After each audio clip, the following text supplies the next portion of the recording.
کور ته چې لاړم د غوسې نه د یو په ځای مې پې 2 غزلونه ولیکل نو هغه یو غزل نه صرف یو شعر او د هغه بل نه یو 3-4 شعرونه بیا به مخکې ځو چې درنه مینه سپکوي ښکلی مې سپک نه لګي چې درنه مینه سپکوي ښکلی مې سپک نه لګي هر څه مې لګي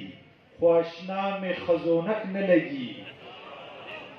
چې درنه مینه سپکوي ښکلی مې سپک نه لګي هر څه مې لګي خو اشنا مې خزونک نه لګي او هغه بل غزل یو څو شعرونه چې ځواني دې هسې هم د ډکه پکه خزونکه ځواني دې هسې هم د ډکه پکه خزونکه دا تنګې جامې مه کوه هلکه خزونکه او په لاس کې تور بنګړی لرې په غاړه کې زنځیر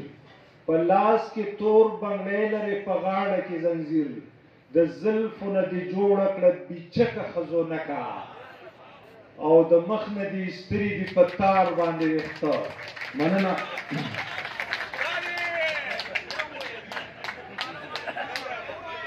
په لاس کې تور بنګړی لرې په غاړه کې زنځیر د زلفو نه دې جوړه کړه بیچکه خزونکه او د مخ نه دې ستري دي په تار باندې ویښته میک اپ دې مشاهده کړه بې نمکه خزونکه او صادق وایي شډل بډل پښتون نه به دې زار کړم نامه د پښتنو دې کړله سپکه خزونکه او داسې ما تاسو ته ووایي چې اوس لږ موږ سره لږ ازادي راکړې ده نو خیر دی داسې سنجیده دغه دی نو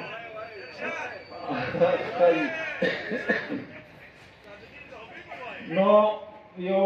کتابه کې چا باندې پیټ کېږي نو پیشګي معذرت غواړم چې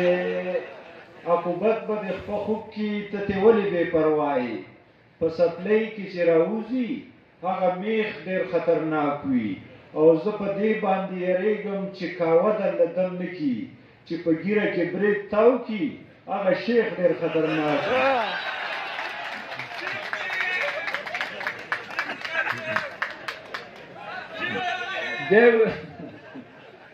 عقوبت به د خپه خوب کې ته تې ولې بې پروایي په سپلۍ کې چې راوځي هغه میخ ډېر خطرناک وي او زه په دې باندې یریږم چې کاوه درله دم نه کي چې په ګیره کې برید تاو کي هغه شیخ ډېر خطرناک وي او نن مې اشنا ته هسې لافه وکړه زما سر واخله زړه واخله هغه مې روغ غوندې په غوږ کې ووي راځه بازار کې راله وړه واخله او داسې خو ډېر شعرونه دي خاص کر د دې ځوانانو دپاره چې د رسول الله صلی الله علیه وسلم ارشاد دی چې النکاح من سنتي نو دا مرحلو نه موږ تېر شوي او د جمعیت دا ځوانان به تېرېږي خو دا ړومبی ړومبی واده چې وکړي هایکو یو جاپاني صنف دی په 2 مصرو کې تجسس پیدا شي او په 3مه مصره کې خبره بیا واضحه شي نو د ړومبی ړومبی چې واده وکړي د کور د طرف نه ورته فرمایش وشي چې د ممپلو پوستکي چرته واچوم ما ته په کور کې شاتار مه جوړوه چغزی راوړه چې څوک ترې نه خبرېږي او چې بیا داسې لږ وخت تېر شي نو دا د واده زلمی دواړو نه خو نه راوړي نو مور ته بانه کوي چې ستا خو د خپو لاندې جنت دی مورې د دې غریبې د خپو لاندې څه دي ځکه مې ښځې له سینډل راوړه او چې بیا ورپسې لږ وخت نور تېر شي نو دا د واده زلمی بیا خپلو همزولو ته وایي چې وروڼو د ښځو نه جیبونه ساتئ چې وایي دا مې راله مور راوړي دا په مونږ خپلې امرسې خرڅوي او چې بیا زمونږ د عمر ته ورسي د واده سړی شي نو هغه بیا خپلې کورودانې ته وایي چې د خدای نیکبختې د کور کار ستړی کړي که خفه کېږي نه او خوښه دې وي چې ستا خدمت له بله ښځه وکړم نو دا خو هایکو وه او تېر کال یو ملګری د حج نه راغلی نو ما ورته ویل چې هلته څنګه حالات وو چې هلته خو ډېر یو روحاني سرور و خو چې کله د جهاز ته راوختمه نو وایي چې ما وی چې پاک به د ګناه نه لاړ شم د ایر هوسټس اداګانې سوي د حج ثواب مې په هوا کې لاړو او اوس به خپل لاین ته راشو چې زمونږ کوم دغه دی چې د